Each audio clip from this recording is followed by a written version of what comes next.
ಪೂರ್ಣಗುಣಾರ್ಣವಾಯ ವಿಶ್ವೋದಯ ಸ್ಥಿತಿಲಯೋನ್ನೇತಿಪ್ರದಾಯ ಜ್ಞಾನಪ್ರದಾಯ ವಿಬುಧಾಸುರಸೌಖ್ಯ ದುಃಖ ಸತ್ಕಾರಣಾಯ ವಿತತಾಯ ನಮೋ ನಮಸ್ತೆ. ಅಭ್ರಮಂ ಭಂಗರಹಿತಂ ಅಜಡಂ ವಿಮಲಂ ಸದಾ ಆನಂದತೀರ್ಥಮತುಲಂ ಭಜೆ ತಾಪತ್ರಯಾಪಹಂ. ಭವತೀಯದನುಭಾವಾದೇಡಮೋ ಕೋಪಿ ವಾಗ್ಮಿ ಜಡಮತಿರಪಿ ಜಂತುರ್ಜಾಯತೆ ಪ್ರಾಜ್ಞಮೌಲಿಃ. ಸಕಲವಚನಚೇತೋ ದೇವತಾ ಭಾರತೀ ಸಾ ಮಮ ವಚಸಿ ನಿಧತ್ತಾಂ ಸನ್ನಿಧಿಂ ಮಾನಸೇ ಚ. ಅಸ್ಮದ್ಗುರು ಸಮಾರಂಭಾಂ ಟೀಕಾಕೃತ್ಪಾದಮಧ್ಯಗಾಂ ಶ್ರೀಮದಾಚಾರ್ಯ ಪರ್ಯಂತಾಂ ವಂದೇ ಗುರು ಪರಂಪರಾ. ವಿದ್ಯಾಯಾಂ ವಿಬುಧಾಚಾರ್ಯಂ ವೇದಜ್ಞಾನಾಬ್ಧಿಚಂದಿರಂ ದುರ್ಮತಧ್ವಾಂತಮಾರ್ತಾಂಡಂ ಸತ್ಯಧ್ಯಾನಮುನಿಂ ಭಜೆ. ಪಂಚಾಶದ್ವರ್ಷಪರ್ಯಂತಂ ಸತತಂ ರಾಮಪೂಜಕಃ ಶ್ರೀ ಸತ್ಯಪ್ರಮೋದಗುರುರಾಟ್ ಭಾಸತಾಂ ನೋ ಹೃದಂಬರೆ. ಬಂಧುಸ್ತ್ವಂ ಗುರುರಿಷ್ಟದೈವತಮಿತಿ ತ್ವತ್ಪಾದಪಂಕೇರುಹಂ ಪ್ರಾಪ್ತಂ ಮಾಂ ಪರಿಪಾಲಯೇತಿ ಸತತಂ ಯಾಚೇ ನಿಬದ್ಧಾಂಜಲಿಃ. ಚಿತ್ತಂ ಮದ್ಗುಣದೋಷಚಿಂತನವಿಧೌ ನೂನಂ ಮನಾಂಗ್ ಮಾ ಕೃತಾಃ ಶ್ರೀ ಸತ್ಯಾತ್ಮಗುರೋ ತ್ವದಂಘ್ರಿಯುಗಲಂ ಹಿತ್ವಾ ನಮೇ ಸದ್ಗತಿಃ. ಯೈರಹಂ ಶುಕವತ್ ಸಮ್ಯಕ್ ಶಿಕ್ಷಿತೋಸ್ಮಿ ಕೃಪಾಲುಭಿಃ ತಾನ್ ವಂದೇ ಧೇನುಪಾಚಾರ್ಯಾನ್ ತತ್ವಜ್ಞಾನಾರ್ಥಸಿದ್ಧೇ. ಶ್ರೀ ಗುರುಭ್ಯೋ ನಮಃ. ಹರಿ ಓಂ ಹರಿ ಓಂ ಹರಿ ಓಂ. ಸ್ವಸ್ತಿಸ್ತು ಅಷೇಢಸನ್ಮಂಗಲಾನಿ ಸಂತು. ಶ್ಲೋಕೈಕಶ್ರವಣಪಠನಮಾತ್ರೇಣ ವಕ್ತುಶ್ಚ ಶ್ರೋತॄಣಾಂ ನಿಖಿಲ ಕಲಿಕೃತ ಕಲ್ಮಷಾಪನೋದನಪಟುತರೆ ಧರ್ಮಾದ್ಯಖಿಲ ಪುರುಷಾರ್ಥ ಸಾಧನೀಭೂತೆ. ಅದ್ಯ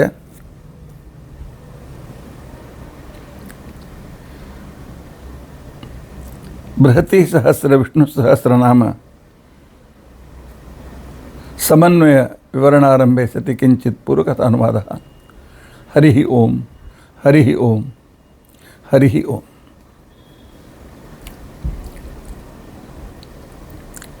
ಇಲ್ಲಿವರೆಗೂ ನಾವು 25 ಭಗವಂತನ ನಾಮಗಳನ್ನು 25 ಬೃಹತಿ ಸಹಸ್ರ ಮಂತ್ರಗಳ ಅರ್ಥವನ್ನು ಯಥಾಶಕ್ತಿ ನಾವು ತಿಳಿದುಕೊಳ್ಳಲು ಪ್ರಯತ್ನಿಸಿದ್ದೇವೆ.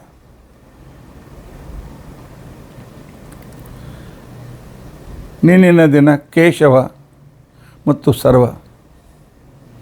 ಪರಮಾತ್ಮ ನಮಗೆ ಅನೇಕ ರೂಪದಿಂದ ಅನೇಕ ದೇವತೆಗಳನ್ನು ನಮ್ಮ ಸಂರಕ್ಷಣೆಗೋಸ್ಕರ ಇಟ್ಟು ತಾನು ಅನೇಕ ರೂಪದಿಂದ ಸಂರಕ್ಷಣೆ ಮಾಡ್ತಾ ಇದ್ದಾನೆ. ಅದಕ್ಕಾಗಿ ಅವ್ರಿಗೆ Z+ ಇದೆ, ಇವ್ರಿಗೆ Z+ ಇದೆ. ಅದಕ್ಕಿಂತಲೂ ಮೀರಿದ ಸಂರಕ್ಷಣೆ ಸೆಕ್ಯೂರಿಟಿ ನಮಗಿದೆ. ನಾನು ಭಗವಂತನ ಭಕ್ತ, ನಾನೇ ಕಂಜಬೇಕು. ಇದನ್ನೇ ಶಾಸ್ತ್ರ ಹೇಳ್ತಾ ಬಂದಿದೆ. ಅಭಯಂ ಸತ್ವ ಸಂಶುದ್ಧಿ. ನೀನು ಭಯಪಡಬೇಡ, ಇನ್ನೊಬ್ಬರಿಗೂ ಭಯಪಡಿಸಬೇಡ, ಭಯಪಡುವವರಿಗೆ ಧೈರ್ಯವನ್ನು ಕೊಡು. ಇದು ದೈವಿ ಸಂಪತ್ತಿ. ಎರಡನೆಯದ್ದು,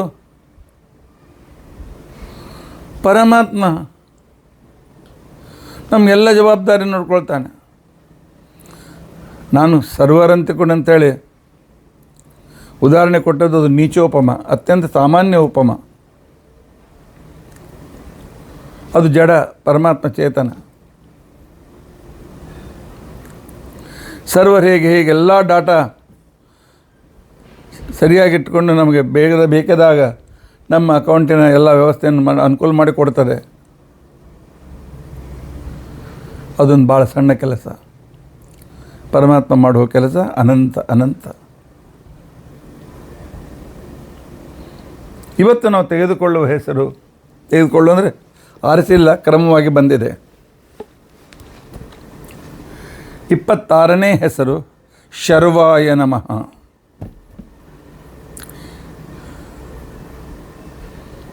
ಶರ್ವಃ ಸರ್ವಃ.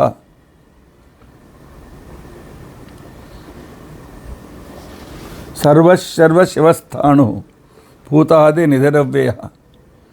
ಈ ಶ್ಲೋಕದಲ್ಲಿ ಬರ್ತಕ್ಕಂತಹ ಶರ್ವ ಶಬ್ದದ ವಿಚಾರಣವನ್ನು ನಾವು ಇಲ್ಲಿ ಮಾಡ್ತಾ ಇದ್ದೇವೆ.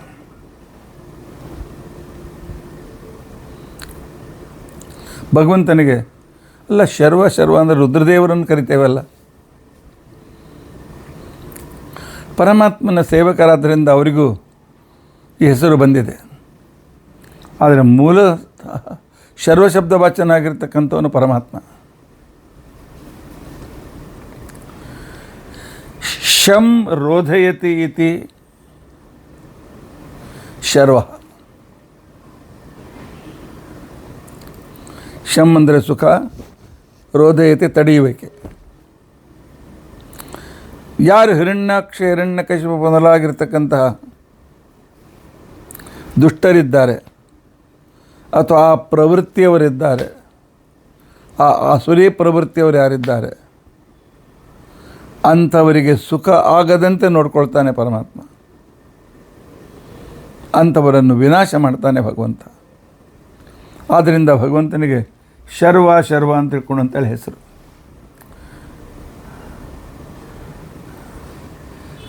ಪರಮಾತ್ಮ ಶಂ ರೋಧನಾತ್, ಶಂ ಸುಖಂ, ಹಿರಣ್ಯಾದೇಹೇ ಸುಖಶಬ್ದಿತಂ.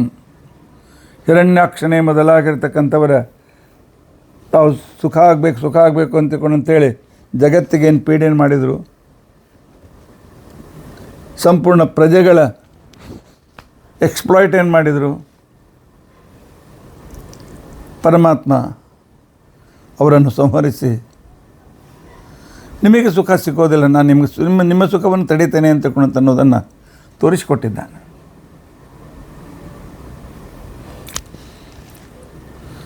ಮೇಲೆ ನೋಡಲಿಕ್ಕೆ ಸರಿ ಅಂತ ಅನ್ನಿಸ್ತದೆ. ಆದರೆ ಪರಮಾತ್ಮ ಸರ್ವೋತ್ತಮ ಅಲ್ಲೇನು? ಪರಮಾತ್ಮ ಸರ್ವಜ್ಞ ಅಲ್ಲೇನು? ಒಂದು ಪ್ರಶ್ನೆ ಬರ್ತದೆ. ಈ ಮಾತನ್ನು ನನ್ನ ಪ್ರವಚನವನ್ನು ಕೇಳಿ ಬೆಳಗ್ಗೆ ಕೇಳುತ್ತಾಳೆ, ರಾತ್ರಿ ನನಗೆ ಟೈಮ್ ಸಿಗೋದು 11 ಗಂಟೆ ನಂತರ. 11 ಗಂಟೆ ನಂತರ ಫೋನ್ ಮಾಡ್ತಾಳೆ. ನನ್ನ ಮೊದಲನೇ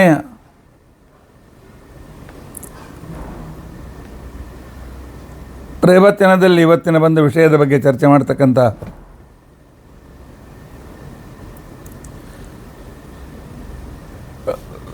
ಶ್ರೋತೃ ನನ್ನ ಮಗಳು. ನನ್ನ ಮಗಳೊಂದು ದೊಡ್ಡಷ್ಟಕ್ಕೆ ನಾನು ಹೇಳ್ಕೊಳ್ಳೋದಿಲ್ಲ, ಅದು ಪ್ರತಿದಿನವೂ ನಡೀತದೆ. ಎಂದಾದರೂ ಅನಿವಾರ್ಯವಾಗಿ ಬಿಟ್ಟು ಹೋದರೆ ಮರುದಿವಸ ಇನ್ನೂ ಹೆಚ್ಚು ಟೈಮ್ ನಡೀತದೆ. ಇವತ್ತು ಈ ವಿಷಯ ಬಂತು, ಇದಕ್ಕೆ ಕಾರಣವೇನು? ಅವಳು ಯಾವಾಗಲೂ ಕೇಳುವ ಪ್ರಶ್ನೆ, ಭಗವಂತ ಸರ್ವಜ್ಞ, ಹಿರಣ್ಯಾಕ್ಷ ಹುಟ್ಟುತ್ತಾನೆ, ಹಿರಣ್ಯಕಶಿಪು ಹುಟ್ಟುತ್ತಾನೆ, ಜಗತ್ತಿಗೆ ಪೀಡೆಯನ್ನು ಕೊಡ್ತಾನೆ. ಜಗತ್ತಿಗೆ ಪೀಡೆ ಕೊಡಲಿಕ್ಕೆ ಯಾಕೆ ಬಿಟ್ಟ ಪರಮಾತ್ಮ? ಸರ್ವಜ್ಞ ಅಲ್ಲೇನು? ಅವರನ್ನು ಬೆಳೀಲಿಕ್ಕೆ ಬಿಡಬಾರ್ದಾಗಿತ್ತಲ್ಲ. ಅವರನ್ನು ಬೆಳೀಲಿಕ್ಕೆ ಸರ್ವತಾ ಬಿಡಬಾರ್ದಾಗಿತ್ತು. ಯಾಕೆ ಪರಮಾತ್ಮ ಅವರನ್ನು ಬೆಳೀಲಿಕ್ಕೆ ಬಿಟ್ಟ? ದುರ್ಯೋಧನಾದಿಗಳಿಗೆ ಜಯವನ್ನು ಯಾಕೆ ಕೊಟ್ಟ? ದ್ಯೂತದಲ್ಲಿ ಸರ್ವಜ್ಞನಲ್ಲೇನು? ಸರ್ವಸಮರ್ಥನಲ್ಲೇನು ಪರಮಾತ್ಮ? ಎಲ್ಲವನ್ನೂ ತನ್ನ ಕೈಲಿಟ್ಕೊಂಡಿದ್ದಾನಲ್ಲ. ಹಾಗಾದರೆ ದುಷ್ಟರಿಗೆ ಏಕೆ ಅವಕಾಶ ಕೊಡ್ತಾನೆ ಪರಮಾತ್ಮ? ಈ ರಹಸ್ಯವನ್ನು ತಿಳಿಸಲಿಕ್ಕೆ ಹೊರಟಿರ್ತಕ್ಕಂಥದ್ದು ಈ ಶರ್ವ ಶಬ್ದ. ಇದಕ್ಕೆ ಸಂಬಂಧಿಸಿದ ಬೃಹತಿ ಸಹಸ್ರ ಮಂತ್ರ ಈ ರೀತಿಯಾಗಿದೆ. ಆ ಮಂತ್ರವನ್ನು ಬೃಹತಿ ಸಹಸ್ರದಲ್ಲಿ ನಾವು ಈ ರೀತಿಯಾಗಿ ಕಾಣ್ತೇವೆ.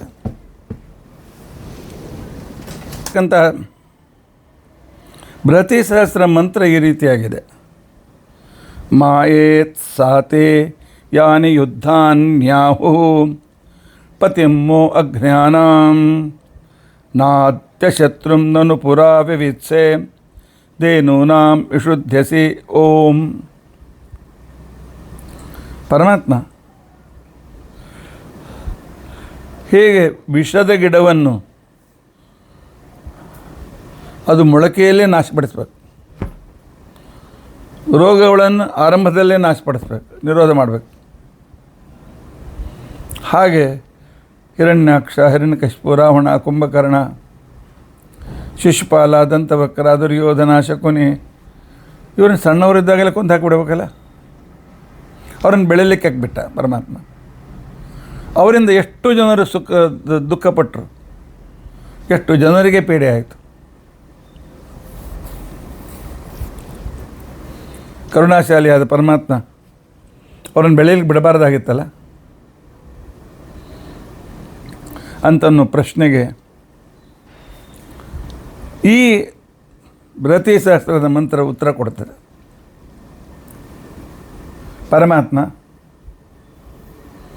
ಹೇ ಭಗವನ್ ಇಂದ್ರ, ಇಂದ್ರ ಅಂದರೆ ಇದು ಐಶ್ವರ್ಯ ಪರಮೈಶ್ವರ್ಯಯುಕ್ತನಾದ ಶ್ರೀಹರಿ, ತೇ ತವ ಯಾನೆ ಯುದ್ಧಾನ್ಯಾಹು. ಇಲ್ಲಿ ತನಕ ವೇದದಲ್ಲಿ, ಪುರಾಣಗಳಲ್ಲಿ, ಮಹಾಭಾರತದಲ್ಲಿ, ರಾಮಾಯಣದಲ್ಲಿ ಪರಮಾತ್ಮ ಅನೇಕ ಯುದ್ಧಗಳನ್ನು ಮಾಡಿದ ವರ್ಣನೆ ಬರ್ತದೆ. ಈ ಎಲ್ಲ ಯುದ್ಧಗಳು ಸ ಮಾಯೇತ್, ಅದ್ಭುತ ಶಬ್ದ ಉಪಯೋಗಿಸ್ತಾ ಇದ್ದಾರೆ. ಇದೆಲ್ಲವೂ ನಿನ್ನ ಇಚ್ಛಾನುಸಾರವಾಗಿ ಮಾಡಲ್ಪಟ್ಟ ನಾಟಕ.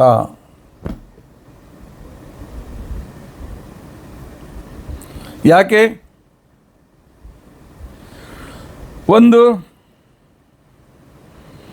ಜಯ ವಿಜಯರಿಗೆ ಮೋಕ್ಷ ಕೊಡಬೇಕು. ಒಂದೇ ಶರೀರದಲ್ಲಿದ್ದಾರೆ, ಅವರ ಜೊತೆಗೆ ಅಸುರರಿಗೆ ಅಂಧನ ತಮಸ್ಸಿಗೆ ಹಾಕಬೇಕು. ಒಂದು ಶರೀರದಲ್ಲಿ ಎರಡು ಕ್ರಿಯೆಗಳು ಏಕಕಾಲದಲ್ಲಿ ನಡೆಯಬೇಕು. ಪರಮಾತ್ಮ ಅವರನ್ನು ಹುಟ್ಟುವ ಮೊದಲೇ ಅವರಿಗೆ ಹುಟ್ಟೆ ಕೊಡಬಾರ್ದಾಗಿತ್ತು. ಹೌದು, ಕೊಡಬಾರ್ದಾಗಿತ್ತು. ಆದರೆ ಪರಮಾತ್ಮ ಯಾರು ತಮೋಗುಣಿಗಳಿದ್ದಾರೆ ಅವರ ತಮೋಗುಣಕ್ಕೆ ಶಿಕ್ಷೆ ಕೊಡಬೇಕು. ಆದರೆ ಅವರು ತಮೋಗುಣದ ಸಾಧನೆ ಮಾಡಬೇಕಾಗ್ತದೆ. ಆ ತಮೋಗುಣಿಗಳನ್ನು ಹಾಗೆ ಉಳಿಸಿದರೆ ಅವ್ರು ಇವತ್ತೆಲ್ಲ ನಾಳೆ ಎಷ್ಟು ದಬಾಯಿಸಿಟ್ಟು ಒಂದು ಸ್ಫೋಟ ಆಗ್ತದೆ. ಆ ಸ್ಫೋಟ ತಡಿಲಿಕ್ಕೆ ದೇವ್ರಿಗೆ ಸಾಮರ್ಥ್ಯ ಇದೆ. ಆದರೆ ತಾನೇ ಮಾಡಿದ ಒಂದು ನಿಯಮಾನುಸಾರವಾಗಿ ಪರಮಾತ್ಮ ಅವರ ಜೊತೆಗೆ ಆಡಿದ ಎಲ್ಲ ಯುದ್ಧಗಳು ಸ್ವೇಚ್ಛೆಯ ಏವ ಹಿರಣ್ಯಾದೀನ್, ತನ್ನ ಇಚ್ಛಾನುಸಾರವಾಗಿ ಹಿರಣ್ಯಕಶಿಪಿಗೆ ಶಕ್ತಿ ಕೊಟ್ಟ ಪರಮಾತ್ಮ. ಅವನು ಒದರಾಡಲಿಕ್ಕೆ, ಚೀರಾಡಲಿಕ್ಕೆ ಬಿಟ್ಟ. ಅವನಿಂದ ಎಷ್ಟು ಜನರಿಗೆ ಪೀಡೆ ಆಯಿತಲ್ಲ, ಅವರು ಆ ಪೀಡೆಯನ್ನು ಅನುಭವಿಸುವ ಕಾರ್ಯ ಮಾಡಿದರು.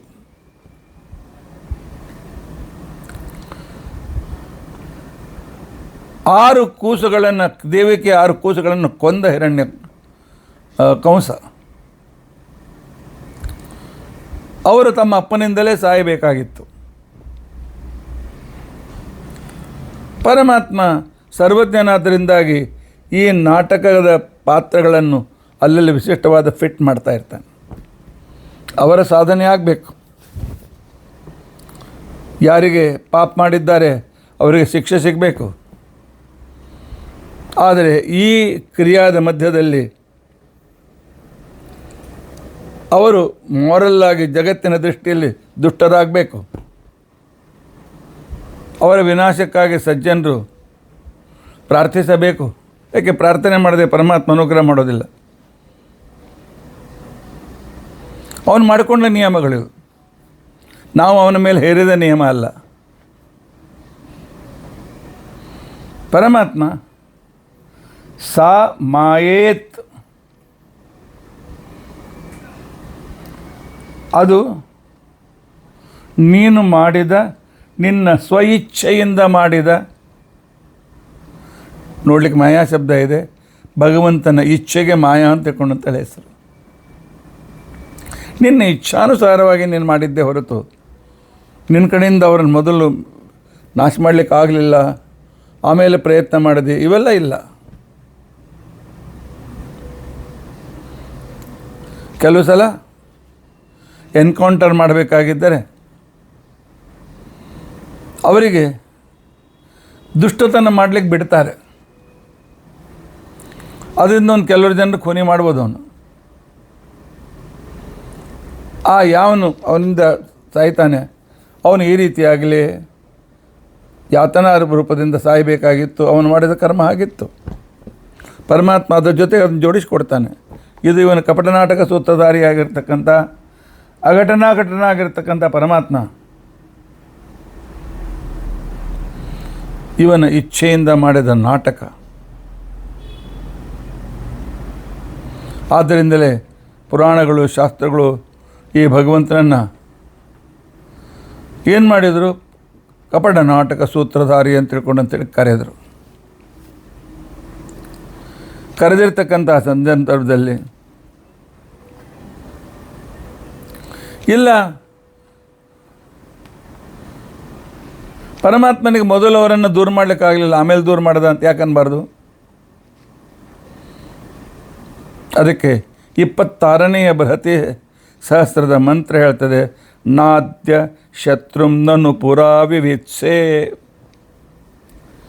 ಪರಮಾತ್ಮ ನೀನು ಎಂಥ ಸಮರ್ಥನಿದ್ದೀಯ ಅಂತ ತಿಳ್ಕೊಂಡಂತಂದರೆ, ಮೊದಲು ಭೂತಕಾಲದಲ್ಲಿ, ಇವತ್ತು ವರ್ತಮಾನ ಕಾಲದಲ್ಲಿ, ಉಪಲಕ್ಷಣತೆಯ ಭವಿಷ್ಯ ಕಾಲದಲ್ಲಿ ಕೂಡ ಶತ್ರುಂ ನ ವಿವಿತ್ಸೆ, ನಿನ್ನ ಎದುರಿಗೆ ನಿಲ್ಲುವ ಎದೆಗಾರಿಕೆ ಇರುವ ವ್ಯಕ್ತಿ ಯಾರೂ ಇಲ್ಲ. ನೀ ಶತ್ರುಗಳೇ ನಿನಗಿಲ್ಲ, ಅಜಾತ ಶತ್ರು ನೀನು. ಯಾಕೆ?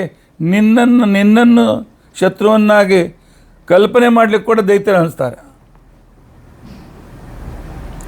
ಆದರೆ ಅವರಿಗೆ ಆ ಸಾಮರ್ಥ್ಯ ಕೊಡುವನು ನೀನೇ. ನಿನ್ನ ಇಚ್ಛಾನುಸಾರವಾಗಿ ಅವರಿಗೆ ಸಾಮರ್ಥ್ಯ ಕೊಡ್ತೀವಿ, ಅವ್ರ ಕಡೆಯಿಂದ ತಪ್ಪು ಕೆಲಸ ಮಾಡಿಸ್ತೀವಿ. ಆನಂತರ ಯಾರದು ಕರ್ಮ ಇರ್ತದೆ, ಕರ್ಮಾನುಸಾರವಾಗಿ ಅವರ ಎಕ್ಸ್ಪ್ಲಾಯಿಟೇಷನ್ಗೆ ಅಷ್ಟು ಜನ ಹೋಗ್ತಾರೆ. ಈಗ ನಾವು ಕೇಳ್ತೇವೆ, ಟಿಪ್ಪು ಸುಲ್ತಾನ್ ಅಂತವರು, ಗಜನಿ ಮಹಮ್ಮದ್ ಅಂತವರು ಎಷ್ಟೋ ಹಿಂದೂಗಳನ್ನು ಕೊಂದು ಹಾಕಿದರು.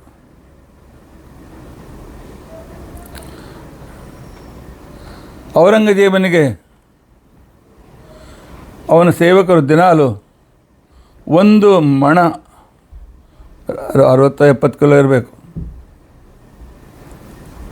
ಅಷ್ಟು ಯಜ್ಞೋಪವೀತದ ಅಷ್ಟು ಜನ ಬ್ರಾಹ್ಮಣರನ್ನು ಕೊಂದು ಅಷ್ಟು ಜನಿವಾರದ ತೂಕ ಅವನೆದುರಿಗೆ ಮಾಡಿ ತೋರಿಸ್ಬೇಕು, ಇಷ್ಟು ಜನರನ್ನು ಕೊಂದಿದ್ದೇವೆ ಅಂತ ಕೊಂಡಂತ. ಅಷ್ಟು ಬ್ರಾಹ್ಮಣರನ್ನು ಮಾಡಿದ ತಪ್ಪೇನು? ಹೌದು, ತಪ್ಪು. ಅವರ ಕರ್ಮ ಹಾಗೇ ಇತ್ತು. ಅವರೇನು ಬ್ರಾಹ್ಮಣರಾಗಿ ಕೆಟ್ಟ ಕೆಲಸ ಮಾಡಿರ್ಬೇಕು. ಅದಕ್ಕೆ ಪರಮಾತ್ಮ ಅಂಥವರಿಂದ ಮರಣ ಆಗಬೇಕು ಅಂತ ಅನ್ನೋದಿತ್ತು. ಅದನ್ನು ಇವನ ಕಡೆಯಿಂದ ಮಾಡಿಸಿ ಇವನ ಪಾಪದ ಕೊಡ ತುಂಬಿ ನಂತರ ಇವನನ್ನು ನಾಶಪಡಿಸಿದ. ಭಗವದ್ಗೀತೆಯಲ್ಲಿ ಪರಮಾತ್ಮ ಹೇಳಿದ್ದಾನೆ, ತಮೋಗುಣ ಉನ್ನಾಹ ಮಾಡುವಾಗ ನಾನು ತಮೋಗುಣ ಉನ್ನಾಹ ಮಾಡ್ತಾನೆ. ಯಾಕೆಂದ್ರೆ ನನ್ನ ಲೆಕ್ಕ ಅದು. ಒಂದು ರಾಷ್ಟ್ರದ ಮೇಲೆ ಯುದ್ಧಕ್ಕೆ ಹೋಗಬೇಕಾಗಿದ್ದರೆ ಮೊದಲು ಆ ರಾಷ್ಟ್ರ ತಪ್ಪು ಮಾಡುವಂತೆ, ನಮ್ಮ ಮೇಲೆ ಆಕ್ರಮಣ ಮಾಡುವಂತೆ ಅವರಿಗೆ ಅನುಕೂಲ ಮಾಡಿಕೊಡ್ತಾರೆ. ಆಮೇಲೆ ಬಾಂಬ್ ಹಾಕ್ತಾರೆ ಅವ್ರ ಮೇಲೆ. ಯಾಕೆ? ನಾವು ನಿಷ್ಪಕ್ಷಪಾತಿಗಳು, ನಾವು ಸ್ವಾರ್ಥಿಗಳಲ್ಲ. ಅವರನ್ನು ಕೊಲ್ಲುವುದು ಅನಿವಾರ್ಯವಾಗಿತ್ತು ಅನ್ನೋದನ್ನು ತೋರಿಸುವ ನಾಟಕ ಪರಮಾತ್ಮ ಇದು. ನಿನಗೆ ಯಾರು? ನಾನು ದೇವರನ್ನು ದ್ವೇಷ ಮಾಡ್ತೇನೆ ಅನ್ನೋ ಅಧಿಕಾರಕ್ಕೆ ಯಾರಿಗೂ ಇಲ್ಲ. ಅದಕ್ಕೋಸ್ಕರ ಪುರಾ ಅದ್ಯ ಆಗಾಮಿ ಕಾಲೇ ಅಪಿ ತ್ವಂ ನ ವಿವಿತ್ಸೆ ಶತ್ರುಂ ನ ವಿವಿತ್ಸೆ ನಾದ್ಯ ಶತ್ರುಂ ನನು ಪುರಾ ವಿವಿತ್ಸೆ. ಅದ್ಯ ಪುರಾ ಭವಿಷ್ಯತ್ ಕಾಲೇ ಅಪಿ ಶತ್ರುಂ ನ ವಿವಿತ್ಸೆ. ನಿನಗೆ ಶತ್ರುಗಳೇ ಇಲ್ಲ. ಶತ್ರುಗಳು ಧೈರ್ಯ ಮಾಡ್ತಕ್ಕಂಥವುದಿಲ್ಲ. ಅವರಿಗೆ ಕಿಂಚಿತ್ ಧೈರ್ಯ ಕೊಟ್ಟು ನಿನ್ನ ದ್ವೇಷ ಮಾಡಿಸಿ ಅಂಥವರನ್ನು ನರಕಕ್ಕೆ ಹಾಕ್ತೆ ಪರಮಾತ್ಮ. ನಿನ್ನ ಆಟ ವಿಚಿತ್ರ.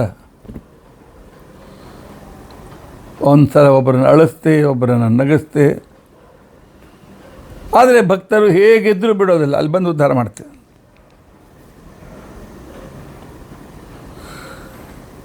ಇಂಥ ಕರುಣಾ ಸಮುದ್ರ ಪರಮಾತ್ಮ. ಆದ್ದರಿಂದ ನಿನಗೆ ಶರ್ವ ಅಂತ ತಿಳ್ಕೊಂಡಂತೇಳಿ ಕರೆದರು. ಶಂ ಸುಖಂ ದೈತ್ಯಾನಾಂ ಸುಖಂ ರೋಧಯತಿ ಅಥವಾ ವಾರಯತಿ ಇತಿ ಶರ್ವ. ಪರಮಾತ್ಮನೊಂದು ಶರ್ವದ ಹೆಸರಿನ ಹಿಂದೆ ಎಂಥ ಒಂದು ಅದ್ಭುತವಾದ ಇತಿಹಾಸ ಇದೆ, ಅದನ್ನು ನಾವು ನೋಡಬೇಕು.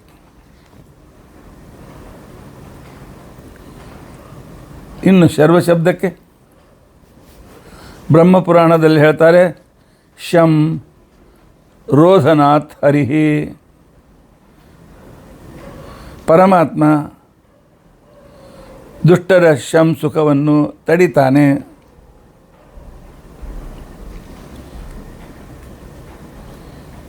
ಭಗವದ್ಗೀತೆ ಸ್ಪಷ್ಟವಾಗಿ ಹೇಳ್ತದೆ, ಕರ್ಮಾನುಸಾರವಾಗಿ ಪ್ರತಿಯೊಬ್ಬರೂ ಫಲ ಉಣ್ಣಲೇಬೇಕು. ಪುರುಷಃ ಸುಖ ದುಃಖಾನಾಂ ಭೋಕ್ತೃತ್ವೇ ಹೇತುರುಚ್ಯತೆ. ಮನುಷ್ಯನಿಗೆ ಬರ್ತಕ್ಕಂಥ ಸುಖ ದುಃಖಗಳು ಅಂತಿಕೊಂಡಂತೇನಿವೆ, ಅವನು ಮಾಡಿದ ಕರ್ಮಾನುಸಾರವಾಗಿ ಅವರಿಗೆ ಫಲ ಸಿಗ್ತದೆ.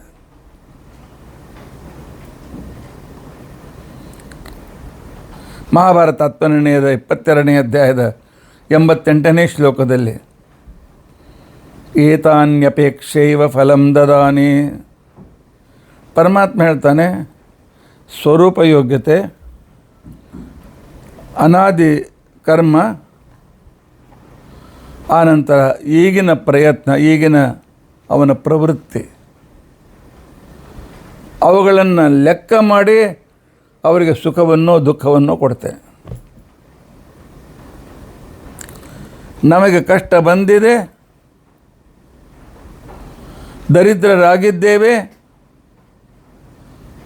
ಹಿಂದಿನ ಜನ್ಮದಲ್ಲಿ ದಾನ ಮಾಡಲಿಲ್ಲ, ಅದಕ್ಕೋಸ್ಕರ ಇವತ್ತು ದರಿದ್ರರಾಗಿದ್ದೇವೆ.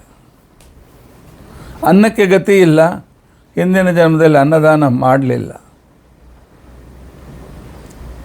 ಬಟ್ಟೆ ತೆಗೆದುಕೊಳ್ಳಲಿಕ್ಕೆ ಹಣ ಇಲ್ಲ, ಹಿಂದಿನ ಜನ್ಮದಲ್ಲಿ ವಸ್ತ್ರದಾನ ಮಾಡಲಿಲ್ಲ.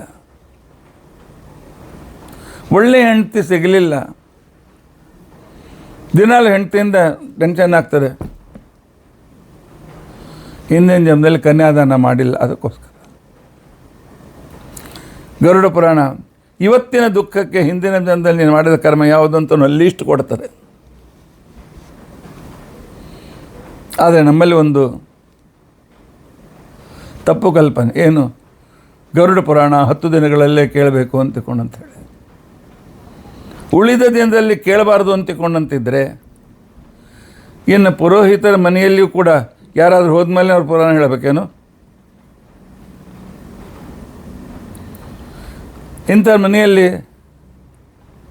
ಗರುಡ ಪುರಾಣ ಹೇಳಬೇಕು ಅಂತಂದ ಕ್ಷಣಕ್ಕೇನೆ ಇವನು ಮೊದಲು ಅಭ್ಯಾಸ ಮಾಡಿರಬಾರ್ದೇನು?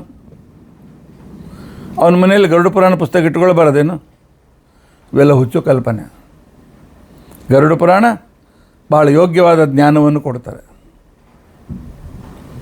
ಪ್ರತಿಯೊಬ್ಬ ವ್ಯಕ್ತಿಯು ಅಧ್ಯಯನ ಮಾಡಬೇಕು.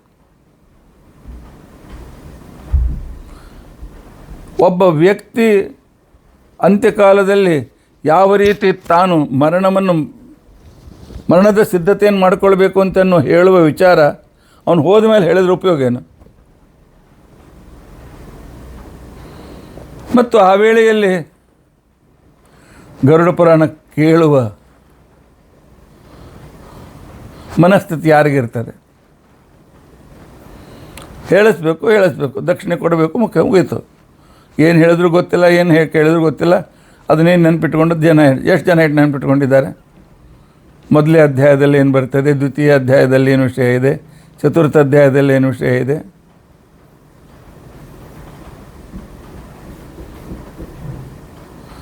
ಇಲ್ಲ, ನಾವು ತಿಳಿದುಕೊಳ್ಳುವುದಿಲ್ಲ. ಈಗ ನಾವು ಏನು ಮಾಡ್ತಾ ಇದ್ದೇವೆ, ಇದರ ಪರಿಣಾಮ ಏನು ಅಂತ ಗೊತ್ತಾದರೆ ನಾವು ಅದನ್ನು ಮಾಡೋದಿಲ್ಲ. ಪರಿಣಾಮದ ಜ್ಞಾನ ಇದ್ದಿದ್ದಿಲ್ಲ ಅಂತ ಮನುಷ್ಯ ತಪ್ಪು ಮಾಡ್ತಾನೇ ಹೋಗ್ತಾನೆ.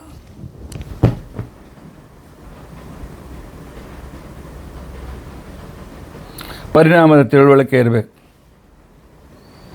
ನಮ್ಮ ಪರಿಚಯದ ವ್ಯಕ್ತಿ, ಭಾಳ ಸಾತ್ವಿಕನಾದ ವ್ಯಕ್ತಿ, ದೇವರಲ್ಲಿ ಗುರುಗಳಲ್ಲಿ ಭಕ್ತಿ ಇದ್ದ ವ್ಯಕ್ತಿ, ಒಂದು ಸರ್ತ ಮಹಾಸಮಾರಾಧನೆಗೆ ಬಂದಿದ್ದ.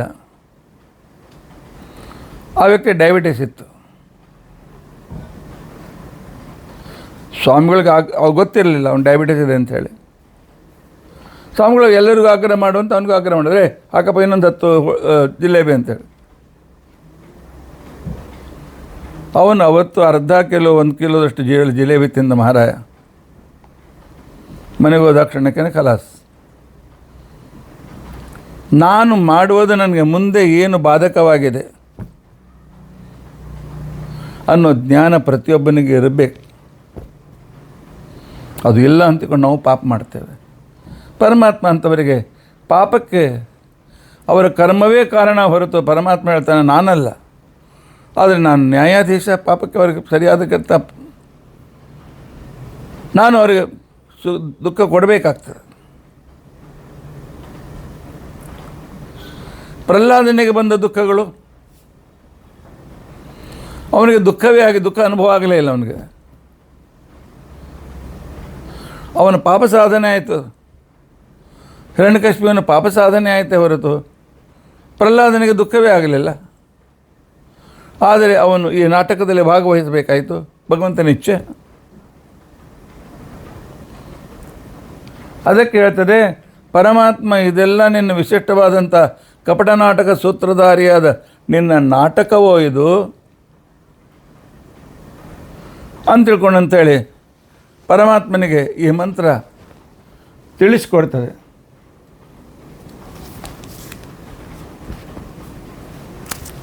ಸಾತೆ ಯಾನಿ ಯುದ್ಧಾನ್ಯಾಹು. ಭಗವಂತ ಇಲ್ಲಿ ತನಕ ಎಷ್ಟು ಯುದ್ಧ ಮಾಡಿದ್ದೆ, ಇದೆಲ್ಲ ನೀನೇ ಪ್ರೀ ಪ್ಲ್ಯಾನ್ ಮಾಡಿ ಅವರಿಗೆ ಶಕ್ತಿಯನ್ನು ಕೊಟ್ಟು ಅವರಿಗಿಂಥ ಆಯುಧಗಳನ್ನು ಉಪಯೋಗಿಸು ಅಂತೇಳಿ ಅದರಲ್ಲಿ ಪರಿಣತಿಯನ್ನು ತಂದುಕೊಟ್ಟು ಇಂಥ ಆಯುಧ ಹೀಗೆ ಪ್ರಯೋಗ ಮಾಡಲಿ ಅಂತ ಹೇಳಿ ಮಾಡಿ ಅವರ ಜೊತೆ ಯುದ್ಧ ಮಾಡಿ ಅವರನ್ನು ಸಂಹಾರ ಮಾಡಿದೆ. ಅವರನ್ನು ಮೊಳಕೆಯಲ್ಲಿ ಹೊಸದಾಕುವ ಸಾಮರ್ಥ್ಯ ನಿನಗಿತ್ತು, ಆದರೆ ನೀನು ಮಾಡಲಿಲ್ಲ. ಇದೆಲ್ಲ ನಾಟಕ ಅಂತ ಹೇಗಂತೀರಿ? ಅದಕ್ಕೆ ವೇದ ಮಂತ್ರ ಉತ್ತರ ಕೊಡ್ತದೆ, ನಾದ್ಯ ಶತ್ರುಂ ನನು ಪುರಾ ವಿವಿತ್ಸೆ. ಅರೆ ಪರಮಾತ್ಮ ಸರ್ವೋತ್ತಮ, ತೇನ ವಿನ ನ ತೃಣಮಪಿ ನ ಚಲತಿ. ಅವನು ಶತ್ರುಗಳನ್ನು ಹುಟ್ಟಿಸ್ತಾನೇನು? ಅವನಿಗೆ ಶತ್ರುಗಳೇ ಇಲ್ಲ.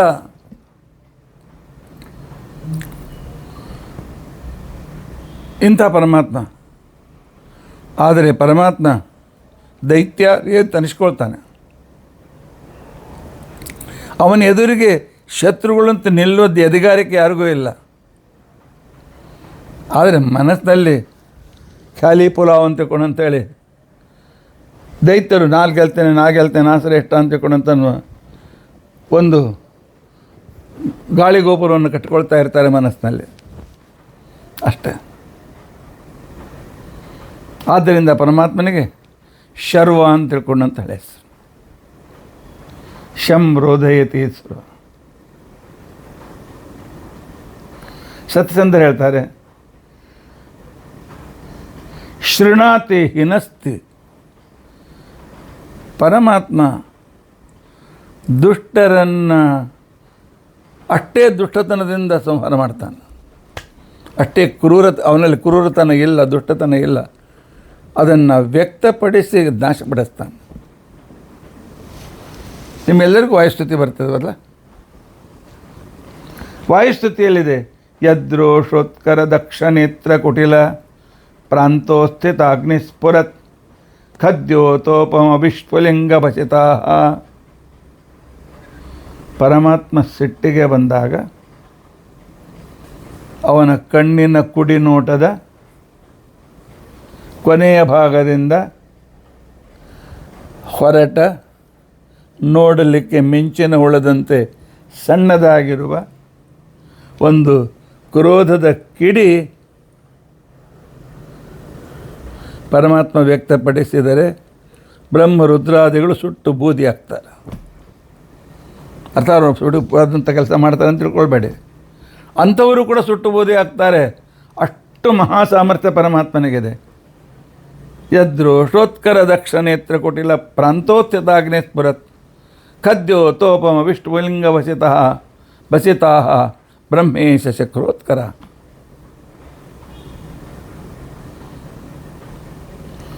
ಇಲ್ಲರಿ ಮತ್ತೆ ಶರ್ವ ರುದ್ರದೇವರ ಹೆಸರಿದೆ ಅಲ್ಲ?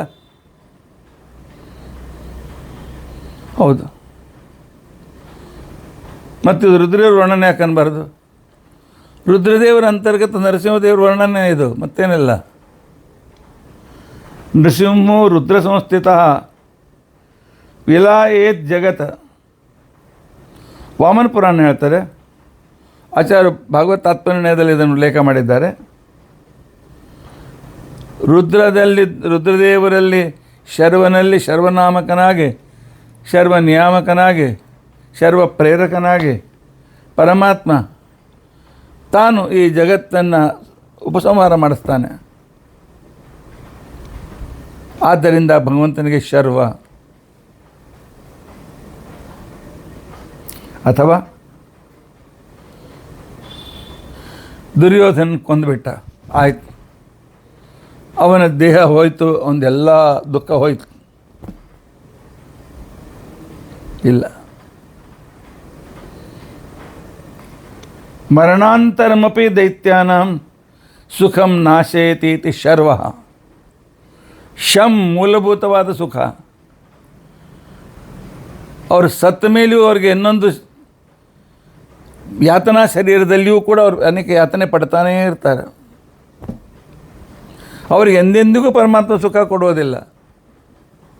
ಸುಖದ ನೆರಳು ಅವ್ರ ಮೇಲೆ ಬೀಳೋದಿಲ್ಲ.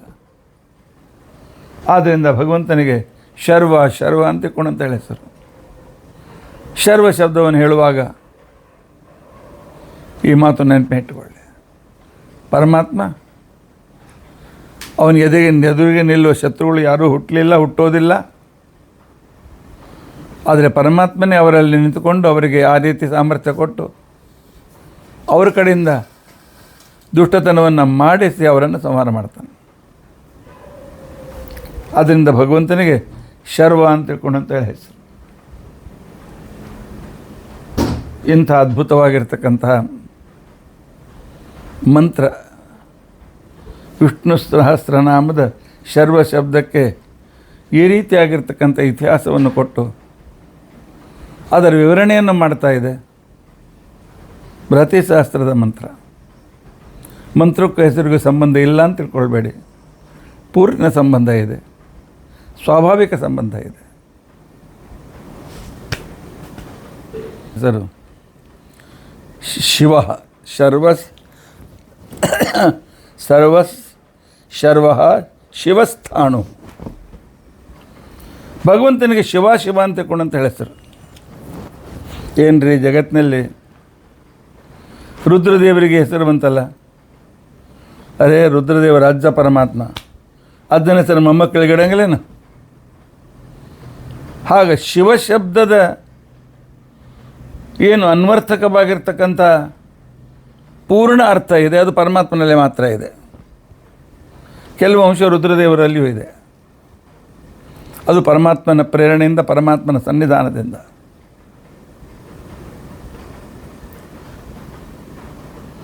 ಪರಮಾತ್ಮನಿಗೆ ಶಿವ ಶಿವ ಅಂತ ಯಾಕೆ ಕರೀತಾರೆ?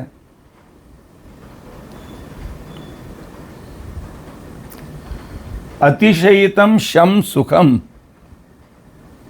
ಶಂ ಅಂದರೆ ಸುಖವನ್ನು, ಶಿಂ ಅಂತಂದರೆ ಪೂರ್ಣಾನಂದವನ್ನು, ಶ ಈ ಸೇರಿ ಶಿ ಅಂತಾಗ್ತದೆ. ಪೂರ್ಣಾನಂದವನ್ನು ವಾತಿ ಗಚ್ಚತಿ ವಾ ಗತಿಗಂಧನಯೋ ಅಂತಲೇ ಅನುಭವೇ ಅಪಿ ಅಂತಿಕೊಂಡಿದ್ದರಿಂದ ಇಂಥ ಆನಂದವನ್ನು ಪರಮಾತ್ಮ ಅನುಭವಿಸ್ತಾನೆ. ಆದ್ದರಿಂದಾಗಿ ಅವನಿಗೆ ಶಿವ ಅಂತ ತಿಳ್ಕೊಂಡಂತ ಹೆಸರು. ಶ ಅತಿಶಯತವಾದ ಸುಖವನ್ನು, ಅದರಿಂದ ಸೂಚಿತವಾದ ಪರಿಪೂರ್ಣ ಆನಂದವನ್ನು ಪರಮಾತ್ಮ ಯಾವಾಗಲೂ ಅನುಭವಿಸ್ತಾ ಇರ್ತಾನೆ. ಸ್ವಾಭಾವಿಕ ಆನಂದವನ್ನು ಅನುಭವ ಮಾಡ್ತಾನೆ. ಆದ್ದರಿಂದಾಗಿ ಭಗವಂತನಿಗೆ ಶಿವ ಶಿವ ಅಂತ ತಿಳ್ಕೊಂಡಂತೇಳಿ ಹೆಸರು. ಮಾಂಡುಕ್ಯ ಪಾಠದಲ್ಲಿ ಆಚಾರ್ಯರು ಮಹಾತ್ಮ್ಯ ಅಂತನ್ನುವ ಗ್ರಂಥದ ಉದಾಹರಣೆಯನ್ನು ಕೊಟ್ಟು ಹೇಳ್ತಾರೆ. ನಿರ್ದುಃಖ ಸುಖರೂಪತ್ವಾತ್ ಶಿವಶಬ್ದ ಶ್ರುತೌ ಶ್ರುತಃ. ದುಃಖರಹಿತವಾಗಿರ್ತಕ್ಕಂಥ ಸುಖ.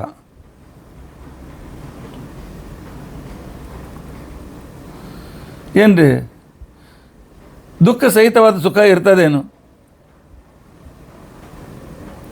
ಇರ್ತದೆ.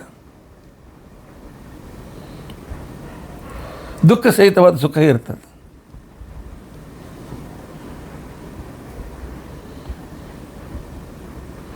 ಒಂದು ದಿವಸ ಒಬ್ಬ ಮಿಡಲ್ ಕ್ಲಾಸ್ ವ್ಯಕ್ತಿಗೆ ಹೆಂಡತಿ ಮಕ್ಕಳು ಭಾಳ ಪ್ರೀತಿಸ್ತಿದ್ರು. ಇವನು ಅವ್ರ ಮೇಲೆ ಪ್ರೀತಿ ಮಾಡ್ತಿದ್ದ. ಅವ್ರು ಹೇಳಿದ್ರು, ಒಂದು ದಿವಸ ನಮಗೆ 5 ಸ್ಟಾರ್ ಹೋಟೆಲ್ನಲ್ಲಿ ಊಟ ಮಾಡಿಸಪ್ಪ ಅಂತ ತಿಳ್ಕೊಂಡಂತೇಳಿ ಕರ್ಕೊಂಡು ಹೋದ. ಮಿಡಲ್ ಕ್ಲಾಸ್ ಮನುಷ್ಯ 2 ತಿಂಗಳ ಪಗಾರದ ಹಣ ಖರ್ಚಾಯಿತು. ಅಲ್ಲಿ ಎಷ್ಟು ಬಿಲ್ ಇರ್ತದೆ ಏನಿರ್ತದೆ ನನಗೆ ಗೊತ್ತಿಲ್ಲ, ಯಾಕೆ ಎಂದೂ ಹೋಗೋ ಸಂದರ್ಭ ಬಂದಿಲ್ಲ. ಹಾಗೆ 5-6 ಸಲ ಹೋಗಿದ್ದೇನೆ, ಮೀಟಿಂಗ್ ಹೋಗಿದ್ದೇನೆ, ಈಟಿಂಗಿಗೆಲ್ಲ.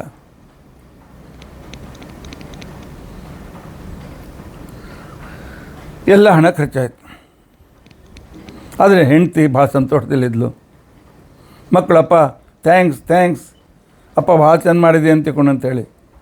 ಮಕ್ಕಳ ಆನಂದ, ಹೆಂಡತಿ ಆನಂದ ನೋಡಿ ಆನಂದ ಇತ್ತು ಒಳಗೆ. ಈ 2 ತಿಂಗಳ ಸಂಬಳ ಅಡ್ಜಸ್ಟ್ ಬೇರೆ ಕಡೆ ಹೇಗೆ ಮಾಡಲಿ, ಈ ಸಾಲ ಆಗದಂತೆ ಹೇಗೆ ಮಾಡಲಿ, ಒಳಗೆ ದುಃಖ ಇತ್ತು. ಇದು ದುಃಖ ಸಹಿತವಾದ ಸುಖ.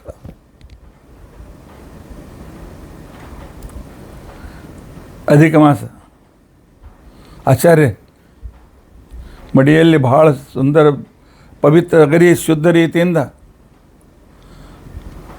ಇಡ್ಲಿ ಒಲೆ ಮೇಲೆ ನಿಮಗೋಸ್ಕರ ನಾವು ಅಪೂಪ ಮಾಡಿಕೊಂಡು ಬಂದಿದ್ದೇವೆ, ಅನರಸ ಮಾಡ್ಕೊಂಡು ಬಂದಿದ್ದೇವೆ. ಏನು ಹೇಳ್ತಾರೆ ಆಚಾರ್ಯ, ಒಳ್ಳೆಯ ತುಪ್ಪದಲ್ಲಿ ಮೈಸೂರು ಪಾಕ್ ಮಾಡ್ಕೊಂಡು ಬಂದೇನು ರೀ ಅಂತ ಮತ್ತೊಬ್ರು ಹೇಳ್ತಾರೆ.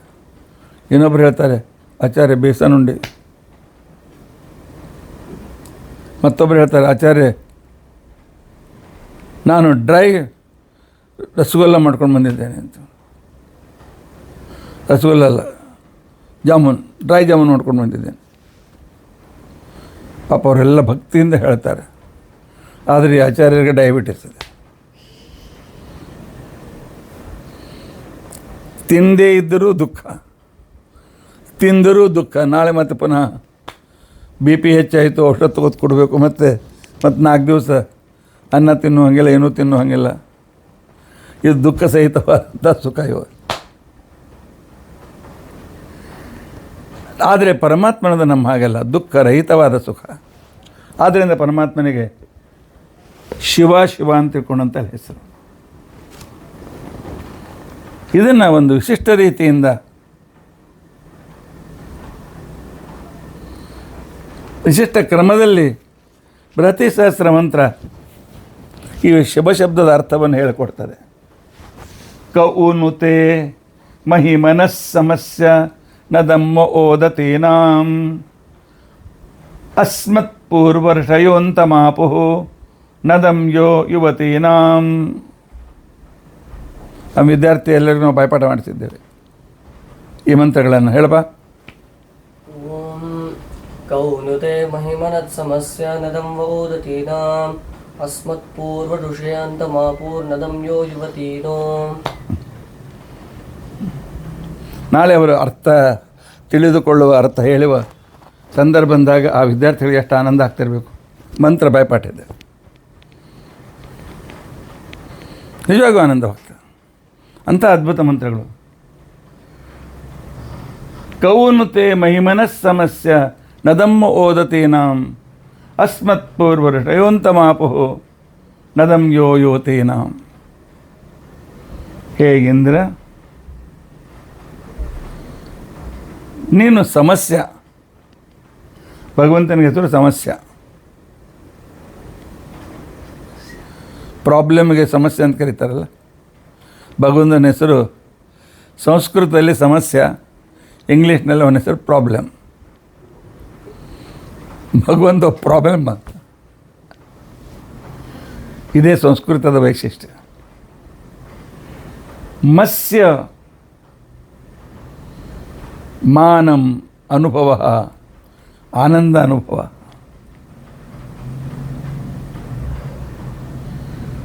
ಬರೀ ಮತ್ಸ್ಯ ಅಷ್ಟೇ ಅಲ್ಲ, ಅವನು ಸಮಸ್ಯೆ ಆಗಿದ್ದಾನೆ. ಯಾಕೆ? ಮಹಾಲಕ್ಷ್ಮೀ. ಮಾ ಅಂತಿಕೊಂಡಂತಂದರೆ ವೇದಗಳಿಗೆ ಅಭಿಮಾನಿಯಾಗಿರ್ತಕ್ಕಂಥ ಮಹಾಲಕ್ಷ್ಮಿ ತಯಾ ಸಹಿತಸ್ಯ ಮತ್ಸ್ಯ ಸಮಸ್ಯ. ಸಹಿತ ಮತ್ಸ್ಯ ಸಮಸ್ಯ. ಲಕ್ಷ್ಮೀ ಸಹಿತವಾಗಿ ಸ್ವರೂಪ ಆನಂದವನ್ನು ಅನುಭವಿಸುವ ಪರಮಾತ್ಮನಿಗೆ ಸಮಸ್ಯೆ ಅಂತ ತಿಳ್ಕೊಂಡಂತೇಳಿ ಹೆಸರು. ಸಂಸ್ಕೃತ ಭಾಷೆಯ ವೈಶಿಷ್ಟ್ಯ ನೋಡಿಕೊಡ್ರಿ. ಏನಂಥ ಒಂದು ವಿಶಿಷ್ಟವಾಗಿರ್ತಕ್ಕಂಥ ಅದನ್ನು ಹೇಳಿಕೊಡ್ತದೆ ಈ ಹೆಸರು. ಈ ನೀನು ಸ್ವರೂಪಾನಂದವನ್ನು, ನಿರ್ದುಃಖ ಸ್ವರೂಪಾನಂದವನ್ನು ಅನುಭವ ಮಾಡ್ತೀಯ ಅಂತ ತಿಳ್ಕೊಂಡಂತೇಳಿ ಪರಮಾತ್ಮ ಎಷ್ಟು ಆನಂದ ಅನುಭವಿಸ್ಬೋದು, ಅವನಿಗೆ ಎಷ್ಟು ಆನಂದ ಇರ್ಬೋದು ಅಂತ ತಿಳ್ಕೊಂಡಂಥೇಳಿ ತೇ ಮಹಿಮ್ನಃ, ಮಹಿಮನಃ ಹೋಗಿ ಮಹಿಮ್ನಃ, ನಿನ್ನ ಮಹಿಮೆಯ ಅಂತಂ ಸೀಮೆಯನ್ನು ಎಷ್ಟಿದೆ ಈ ಆನಂದವನ್ನು ಅಂತ ತಿಳ್ಕೊಂಡಂಥೇಳಿ ಅಸ್ಮತ್ ಪೂರ್ವ ಋಷಯ, ಅಂದಿನ ಬ್ರಹ್ಮಾದಿ ದೇವತೆಗಳು ಕೂಡ ಅವರ ಮಕ್ಕಳಾಗಿರ್ತಕ್ಕಂಥ ವಸಿಷ್ಠ, ಅತ್ರಿ ಮೊದಲಾಗಿರ್ತಕ್ಕಂತಹ ಆ ಎಲ್ಲ ಋಷಿಗಳು ಕೂಡ ಈ ಪರಮಾತ್ಮನ ಮಹಿಮೆಯ ಅಂತವನ್ನು ಕವು ಕಂಡುಕೊಂಡ್ರೇನು ನ ಕೌನು ಪರಮಾತ್ಮನನ್ನು ಕೆ ಆಪುಹು ಯಾರು ಬಂದಿದ್ರು? ಊನು ಉತ್ತರ ಊನು ಅಂದರೆ ಸುತರಾಮ್ ಇಲ್ಲ ಅಂತ ಅರ್ಥ. ಇಂದಿಗೂ ಪರಮಾತ್ಮನ ಸುಖ ಎಷ್ಟಿದೆ ಅಂತ ತಿಳ್ಕೊಂಡಂತೇಳಿ ಲಕ್ಷ್ಮೀದೇವಿ ಎಣಿಸ್ತಾ ಇದ್ದಾಳೆ. ಲಕ್ಷ್ಮೀದೇವಿ ಇವತ್ತು ನಿನ್ನಿನವಳಲ್ಲ, 100 ವರ್ಷದಲ್ಲವಳಲ್ಲ.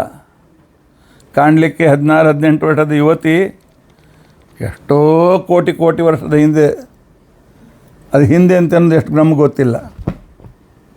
ಅಂಥವಳು ಇನ್ನೂ ಪರಮಾತ್ಮನ ಗುಣಗಳನ್ನು ಎಣಿಸ್ತಾ ಇದ್ದಾಳೆ. ಪರಮಾತ್ಮದ ಆನಂದ ಅವನ ಜೊತೆಗೇ ಇರ್ತಾಳೆ. ಇವಳ ಜೊತೆಗೆ ಇದ್ದು ಇವಳನ್ನು ತನ್ನ ಆಲಿಂಗದಲ್ಲಿ ಕರ್ಕೊಂಡು ಪರಮಾತ್ಮ ತಾನು ಸ್ವರೂಪ ಸುಖ ಅನುಭವಿಸ್ತಾ ಇರ್ತಾನೆ. ಅಷ್ಟು ಸಮೀಪ ಇದ್ರೂ ಇವಳಿಗೆ ಗೊತ್ತಾಗೋದಿಲ್ಲ ಪೂರ್ತಿ ಪರಮಾತ್ಮ ಎಷ್ಟು ಆನಂದ ಅನುಭವಿಸ್ತಾ ಇದ್ದಾನೆ ಅಂತ. ಇಂತಹ ದುಃಖರಹಿತವಾದ ಆನಂದವನ್ನು ಪರಮಾತ್ಮ ಅನುಭವಿಸ್ತಾನೆ. ಆದ್ದರಿಂದಾಗಿ ಇವನಿಗೆ ಶಿವ ಅಂತ ತಿಳ್ಕೊಂಡು ಅಂತೇಳಿ ಹೆಸರು. ಅತಿಶಯಿತಂ ಶಂ ಸುಖಂ, ಈ ಆನಂದ ಸಹಿತಂ ಪೂರ್ಣಾನಂದಂ ವಾತಿ ಅನುಭವತಿ ಇತಿ ಶಿವ. ಶಿವ ಶ ಇವ. ಆದ್ದರಿಂದಾಗಿ ಶಿವಶಬ್ದದ ಪರಮ ಮುಖ್ಯ ಅರ್ಥ ಪರಮಾತ್ಮ. ಆನಂತರ ಯೋಗ್ಯತಾನುಸಾರ ಉಳಿದ ದೇವತೆಗಳು. ಮಾಂಡೂಕ್ಯ ಉಪನಿಷತ್ತು ಹೇಳ್ತದೆ, ಶಿವಂ ಅದ್ವೈತಂ ಚತುರ್ಥಂ ಮನ್ಯಂತೆ. ಭಗವಂತನ ಶಿವ ಅದ್ವೈತವಾಗಿದೆ. ಹೌದ್ರೇನ್ರಿ? ನಾವು ದ್ವೈತರು ಅದ್ವೈತ ಶಬ್ದ ಕೇಳಬೇಕೇನ್ರಿ? ಅಲ್ಲಿ ಅದ್ವೈತ ಅಂದರೆ ಅದ್ವಿತೀಯ ಅಂತ ಅರ್ಥ. ಪರಮಾತ್ಮನಿಗೂ ಅವನ ಆನಂದಕ್ಕೂ ಭೇದ ಇಲ್ಲ. ಪರಮಾತ್ಮನಿಗೂ ನಮಗೂ ನಮ್ಮ ಆನಂದಕ್ಕೂ ಭೇದ ಇದೆ. ಆನಂದ ಅನುಭವಿಸ್ತಕ್ಕಂಥ ಸಂದರ್ಭಗಳು ನಮಗೆ ಭಾಳ ಕಡಿಮೆ. ದುಃಖ ಅನುಭವಿಸ್ತಾ ಇರ್ತೇವೆ, ಆದರೆ ಅದರಿಂದ ಆನಂದ ಸಿಗೋದಿರ್ತದೆ, ಅದು ಗೊತ್ತಿರೋದಿಲ್ಲ ನಮಗೆ. ಆದ್ದರಿಂದಾಗಿ ಪರಮಾತ್ಮನಿಗೆ ಶಿವಂ ಅದ್ವೈತಂ ಅಂತಕೊಂಡು ಕರೆಯುತ್ತಾರೆ. ಅವನ ಆನಂದ ಅದ್ವಿತೀಯ, ಅವನಿಗೂ ಆನಂದಕ್ಕೂ ಭೇದ ಇಲ್ಲ.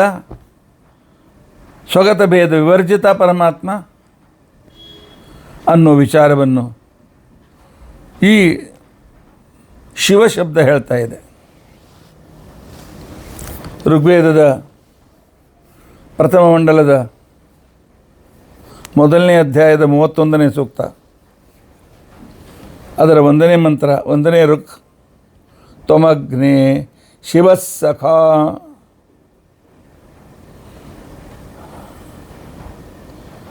ಅಗ್ರಗಣ್ಯತ್ವಾತ್ ಅಗ್ರನಾಮಕನಾಗಿರ್ತಕ್ಕಂಥ ಪರಮಾತ್ಮ, ನೀನು ಅಗ್ನಿಯೂ ಆಗಿದ್ದಿ, ಶಿವನೂ ಆಗಿದ್ದಿ, ನಮ್ಮ ಅಜ್ಞಾತ ಸಖನೂ ಅಜ್ಞಾತ ಮಿತ್ರನೂ ಆಗಿರುವೆ.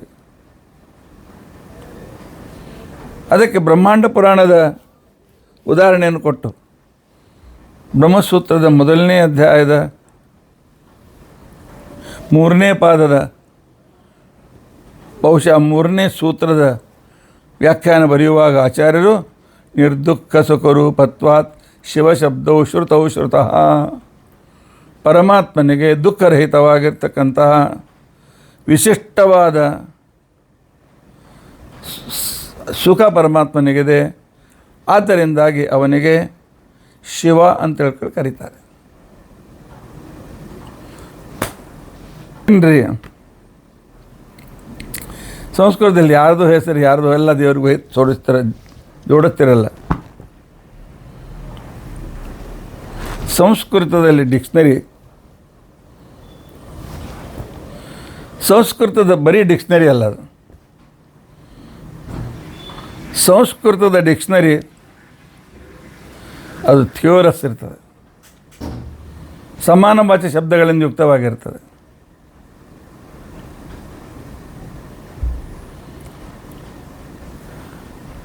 ಹೇಗೆ ಅಂತ ತಿಳ್ಕೊಂಡಂತಂದರೆ, ಶಿವಶಬ್ದಕ್ಕೆ ಅಮರಸಿಂಹ ಅಂತ ತಿಳ್ಕೊಂಡಂತನೊಬ್ಬ ರಾಜ ಆಗಿ ಹೋದ. ಅವನ ಹೆಸರು ಅಮರಸಿಂಹ ಅಂತೇಳಿ, ಕಾಶ್ಮೀರದವ. ಅವನು ಸಂಸ್ಕೃತ ಶಬ್ದಗಳಿಗೆ ಸಮಾನಾರ್ಥಕ ಶಬ್ದಗಳೆಷ್ಟಿವೆ ಅಂತ ಅನ್ನೋದನ್ನು ತೋರಿಸಿಕೊಟ್ಟ. ಹಾಗೆ ನಮ್ಮಲ್ಲಿ 60ಕ್ಕೂ ಮೀರಿ ಕೋಶಗಳು ಉಪಲಬ್ಧ ಇವೆ. ಶಿವಶಬ್ದಕ್ಕೆ ಅಮರಕೋಶ ಹೇಳ್ತದೆ, ಶಿವ ಅಂದರೆ ಮೋಕ್ಷ, ಶಿವ ಅಂದರೆ ರುದ್ರದೇವರು, ಶಿವ ಅಂತಿಕೊಂಡಂತಂದರೆ ಒಂದು ಮೊಳೆ, ಶಿವ ಅಂತಿಕೊಂಡಂತಂದರೆ ಮನೆ ಸಿಗುವಿಕೆ, ಶಿವ ಅಂತಂದರೆ ಸಣ್ಣ ಬಾಲಕ, ಶಿವ ಅಂತಿಕೊಂಡಂತಂದರೆ ಬೆಂಕಿಗೆ ಹಾಕಿ ಸುಗಂಧ ಗುಗ್ಗುಳ, ಗುಗ್ಗುಳ ಅಂದರೆ ಶಿವ ಅಂತಂದರೆ, ಶಿವ ಅಂತಂದರೆ ವೇದ, ಶಿವ ಅಂತಿಕೊಂಡಂತಂದರೆ ಕಮಲದ ಬಳ್ಳಿ, ಶಿವ ಅಂತಂದರೆ ಸುಖ, ಶಿವ ಅಂತಿಕೊಂಡಂತಂದರೆ ಕ್ಷೇಮ, ಶಿವ ಅಂತಿಕೊಂಡಂತಂದರೆ ನೀರು, ಶಿವ ಅಂತಿಕೊಂಡಂತಂದರೆ ಮಂಗಳ. ಶಿವೋ ಮೋಕ್ಷೇ ಮಹಾದೇವೆ ಕೀಲಕ ಗ್ರಹಯೋಗಯೋ ಬಾಲಕೆ ಗುಗ್ಗುಲೋ ವೇದೆ ಪುಂಡರೀಕ ದ್ರುಮೇಪಿ ಚ ಸುಖೆ ಕ್ಷೇಮೆ ಜಲೆ ಮಂಗಲೆ. ಜಲ ಬಂದಾಗ ಕ್ಲೀಬೆ ಅಂತ ತಿಳ್ಕೊಂಡು ಶಬ್ದ ಮಧ್ಯದಲ್ಲಿ ಬರ್ತದೆ, ಜಲೆ ಕ್ಲೀಬೆ ಅಂತ ತಿಳ್ಕೊಂಡು ಅಂತೇಳಿ. ಇಷ್ಟು ಅರ್ಥ ಒಂದು ಶಿವಶಬ್ದಕ್ಕೆ ಇದೆ. ಅದರಿಂದ ಇದನ್ನು ಎಲ್ಲಿ ಹೇಗೆ ಹಚ್ಚಬೇಕು ಅಂತ ಅನ್ನೋದನ್ನು ಸಂಸ್ಕೃತ ಕಲಿಯತಕ್ಕಂಥವ್ರು ಇದನ್ನು ಅರ್ಥ ಮಾಡಿಕೊಳ್ಬೇಕು.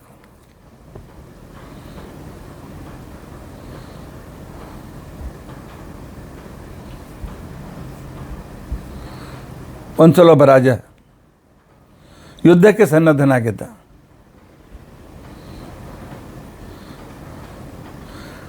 ಸನ್ನದ್ಧನಾಗಿರ್ತಕ್ಕಂಥ ಸಂದರ್ಭದಲ್ಲಿ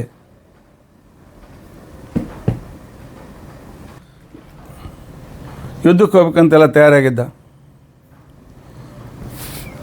ಹೊಸದಾಗಿ ಅವನಿಗೆ ಒಬ್ಬ ಸೇವಕ ಬಂದಿದ್ದ. ರಾಜ ಜೋರಾಗಿ ಹೇಳ್ದ, ಹೇ ಸೇವಕ, ಸೈಂಧವಂ ಆನೆಯ.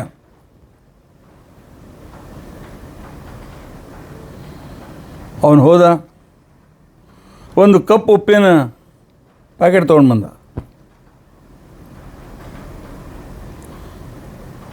ರಾಜನ ಭಾಳ ಸಿಟ್ಟು ಬಂತು. ನಾನೇನು ಹೇಳಿದ್ದೇನು ಕೇಳ್ದ. ಸೈಂಧವ ಅಂತ ಹೇಳಿದ್ರಿ. ಸೈಂಧವ ಅಂತ ತಿಳ್ಕೊಂಡಂತಂದರೆ ಸಿಂಧು ದೇಶದಲ್ಲಿ ತಯಾರಾಗುವ ಉಪ್ಪು.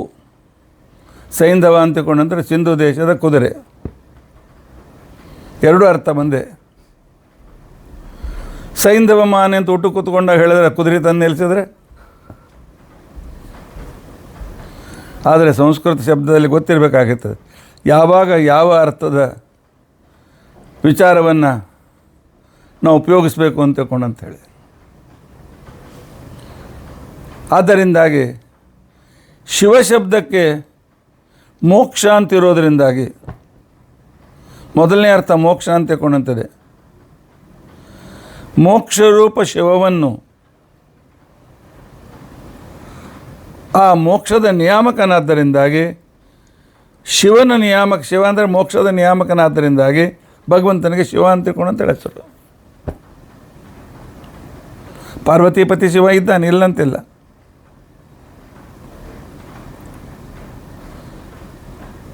ಶಿವ ಶಬ್ದಕ್ಕೆ ನಿರ್ವೃತ್ತಿ ಅಂತ ತಿಳ್ಕೊಂಡಂತ ಹೇಳಿ, ನಿರ್ವೃತ್ತಿ ಅಂತ ತಿಳ್ಕೊಂಡಂತಂದರೆ ಸಕಲ ದುಃಖದ ನಾಶ ಅಂತ ಅರ್ಥ. ನಿರ್ವೃತ್ತೆ ಸರ್ವ ದುಃಖಾನಾಂ ಈಶಾನಃ ಪ್ರಭುರವ್ಯಯ. ಮಾಂಡೂಕ್ಯ ಉಪನಿಷತ್ತು ಹೇಳ್ತದೆ. ಸರ್ವ ದುಃಖದ ದೂರ ಮಾಡ್ತಾನೆ. ಆದ್ದರಿಂದಾಗಿ ಭಗವಂತನಿಗೆ ಈಶಾನ ಅಂತ ತಿಳ್ಕೊಂಡಂತ ಹೆಸರು.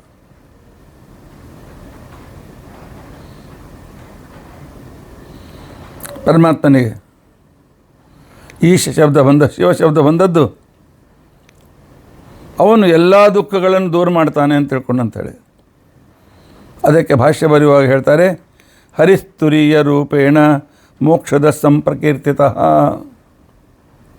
ಮೋಕ್ಷದಾತೃತ್ವ ಪರಮಾತ್ಮನಲ್ಲಿ ಮಾತ್ರ ಇದೆ ಅಂತ ತಿಳ್ಕೊಂಡಂತೇಳಿ ಮಾಂಡುಕ್ಯ ಭಾಷೆ ಹೇಳೋದ್ರಿಂದಾಗಿ, ಶಿವಶಬ್ದಕ್ಕೆ ಮೋಕ್ಷ ಅಂತ ಹೆಸರಿರೋದರಿಂದಾಗಿ ಮೋಕ್ಷ ನಿಯಾಮಕನಾಗಿ ಪರಮಾತ್ಮನಿಗೆ ಶಿವ ಅಂತ ತಿಳ್ಕೊಂಡಂತೇಳಿ ಕರೆದಿದ್ದಾರೆ. ಶಿವಶಬ್ದಕ್ಕೆ ಸುಖ ಅಂತ ಹೆಸರಿದೆ.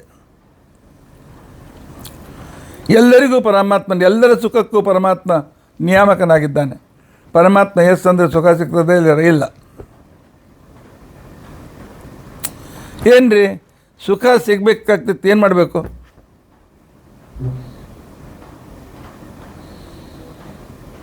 ನನಗೆ ಬೇಕು ಅಂತ ತಿಳ್ಕೊಂಡಂತೇಳಿ ಒಳ್ಳೆ ಅಡುಗೆ ಮಾಡಿಸ್ಕೊಂಡಿನಿ. ಇಂಥ ಚಟ್ನಿನೇ ಬೇಕು, ಇಂಥ ಕೋಸಂಬರಿನೇ ಬೇಕು, ಇಂಥ ಗೊಜ್ಜು ಬೇಕು, ಇಂಥ ಬೋಂಡ ಬೇಕು, ಇಂಥ ಬುರುಬುರು ಬೇಕೆಲ್ಲ.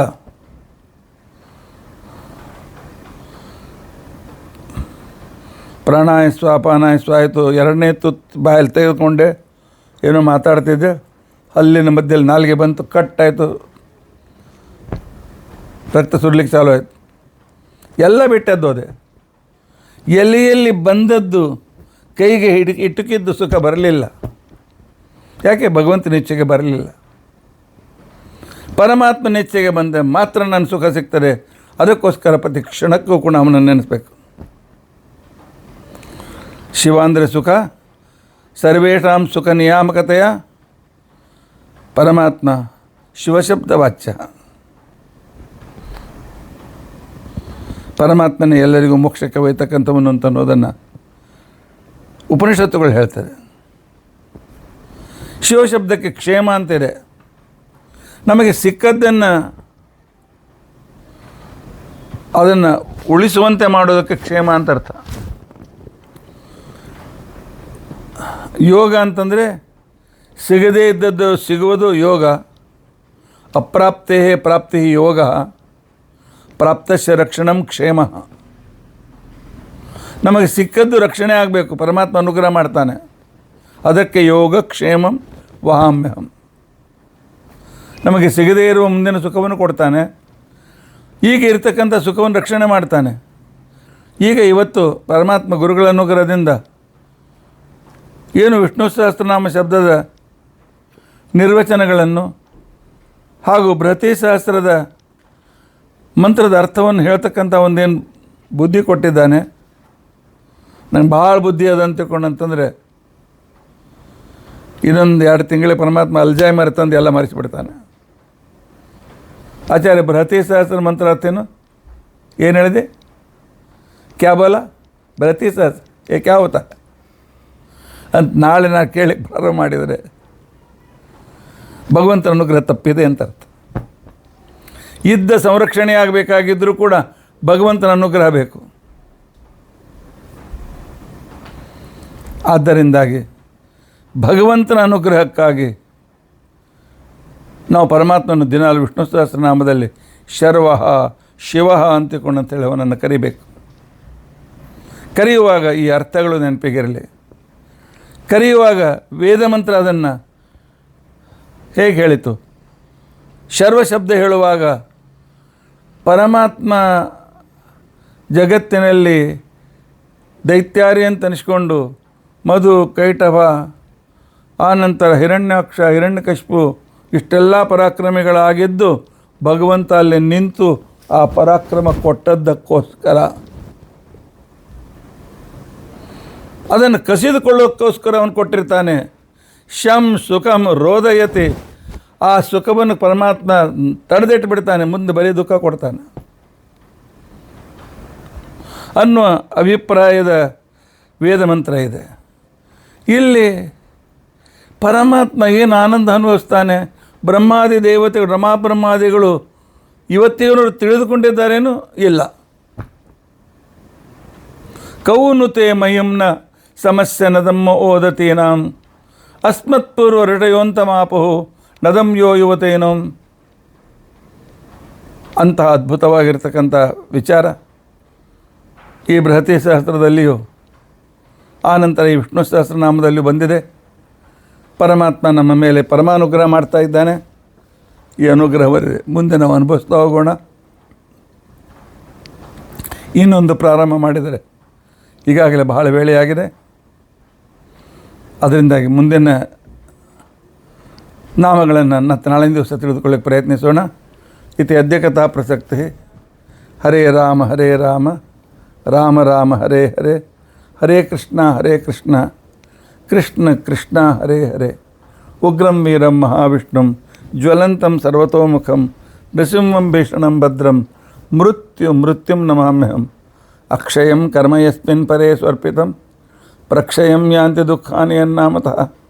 ಅಕ್ಷರೋ ಯೋಜರ ಸರ್ವದೈವಾಮೃತಃ ಕುಕ್ಷಿಗಂ ಯಸ್ಯ ವಿಶ್ವಂ ಸದಾ ಜಾರಿಕಂ ಪ್ರೀಣಯಾಮ ವಾಸುದೇವಂ ದೇವತಾ ಮಂಡಲ ಖಂಡಮಂಡನ. ಶ್ರೀಕೃಷ್ಣಾರ್ಪಣಮಸ್ತು. ಶ್ರೀಕೃಷ್ಣಾರ್ಪಣ.